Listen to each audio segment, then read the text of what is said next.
Mr. Platano Man 1989 one more time today talking about some wrestling news.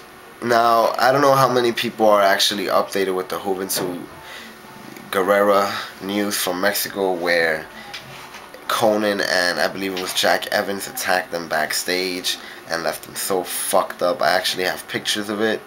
Here we go. I mean, for somebody to beat somebody up so that they get that bad, like that badly bruised up, it's fucking insane. It's unprofessional. It's stupid. It's retarded. I fucking hate Conan. I can't stand this stupid, ugly, turtle-looking ass. And it's crazy how this is the same guy who has been bothering TNA with lawsuits for years, trying to play the victim, and this is the type of shit he's up to. And I'm really disgusted on AAA's part. I mean, how can they let something like this go on in their fucking company? It's disgusting, and I want Guerrero to come to TNA.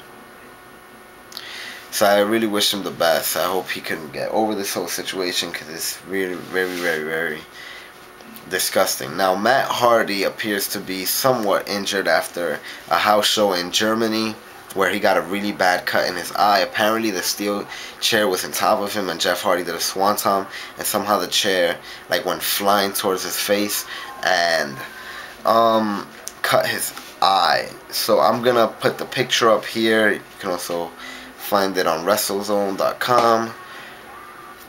Now, yeah, he's pretty fucking bloody there. So, some people have been saying that Matt Hardy has been breaking kayfabe on his MySpace, crediting Jeff Hardy, putting him over as such a great guy on blogs after their feud. So, my thing with that is that I don't really mind it personally. I think, it's great when people could talk about wrestling as a business, not like it was in the 80s where you can't break kayfabe. But I know that Vince McMahon really hates that kind of stuff. I don't remember who it was, but I remember a story that somebody signed a developmental contract with WWE and they were so excited that they put it on their website. And as soon as WWE found out that they put it on their MySpace, they released them from that contract. So I know that WWE takes this kind of stuff very seriously. I hope Matt Hardy doesn't get punished. He's having a lot of great momentum with his heel push right now, getting wins over Jeff Hardy twice, pretty much cleanly, and as well as being drafted to Raw. So I hope he doesn't get punished for that at all. Now, and I hope those 13 stitches recover pretty quick. Now, on once again some other news. Well, it's not really news, but talking about the whole kayfabe thing, the way it used to be, that you gotta act like your roles and all that stuff, and wrestling is real. I don't know how many people really know about the 1975 crash that happened with Ric Flair. Who else was that? David Crockett. I'm not sure, but there was a couple of wrestlers inside. Valentine's father. So it was like 4 wrestlers, the pilot. Now the plane, it couldn't carry all their weight, so what they did was remove some of the fuel so that it could carry their weight to wherever they had to go. But they ran out of fuel halfway and they crashed, and the pilot died, and every single other person, correct me if I'm wrong, but every single other person inside the plane broke their back. Now, what kind of a fucking crash just breaks everybody's back like that? Somebody from there was paralyzed for the rest of his life. Somebody else, they had broken backs, Ric Flair and all that. And the whole point of the story, coming back to kayfabe, was that one of the guys that was in the plane, he actually, when he went to the hospital, he gave them his real name instead of his wrestling name.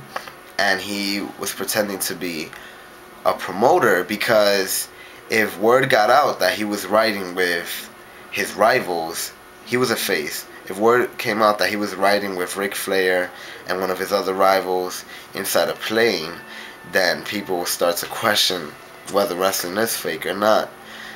So I just want to give him a fucking clap and props, because what he did was, he said that he wasn't, a wrestler or nothing like that, so that they don't find out that wrestling's fake. And just 2 weeks later, he worked the match with all that fucking pain from breaking his back. He worked the match just so that people could say, "Oh wait, you see?" Because then the rumor started to come out that he was in fact in that plane.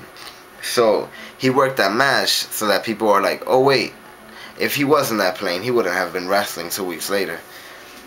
So I give him a lot of fucking props for that. I'll try to put the name in the side here, as well as probably the whole article. You can read it from Wiki. So if anybody wants to read about that. Now, D-Generation X is having an Invasion tour in November. Now, obviously, the way that sounds, not only are they having a tour, but DX is probably going to come back into play on TV, which would be right, I guess, since Shawn Michaels is supposed to stop wrestling in the WWE next year for some time, if not forever. So I think, he wants to have one last DX run.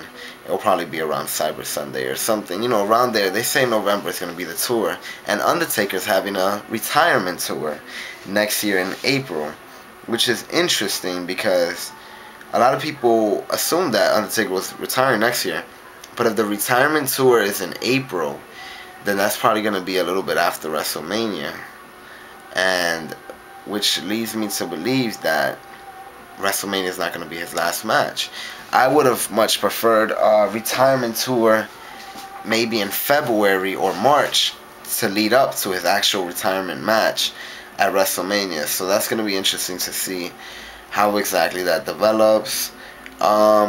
There's rumors that Stacy Keibler is dating Hornswoggle. Fuck those rumors. If she was dating Hornswoggle right now, then I should just kill myself. I mean, why live if stuff like that is actually going on?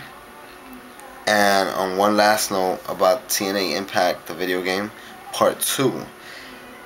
It seems like Mick Foley is going to be in it because he recently conducted an interview with ESPN on the radio, and they asked him about the video game, if he knows if he's going to be in Part 2, and he says that early this year he actually went down to their studio and did some motion captures and pictures and stuff with them, and when they do that, it's to put their character in the game.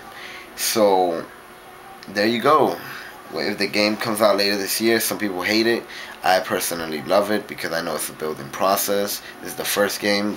It's going to be much easier to improve in the future. Little touches and stuff like that, like selling and all this stuff. So, and more balanced gameplay for sure.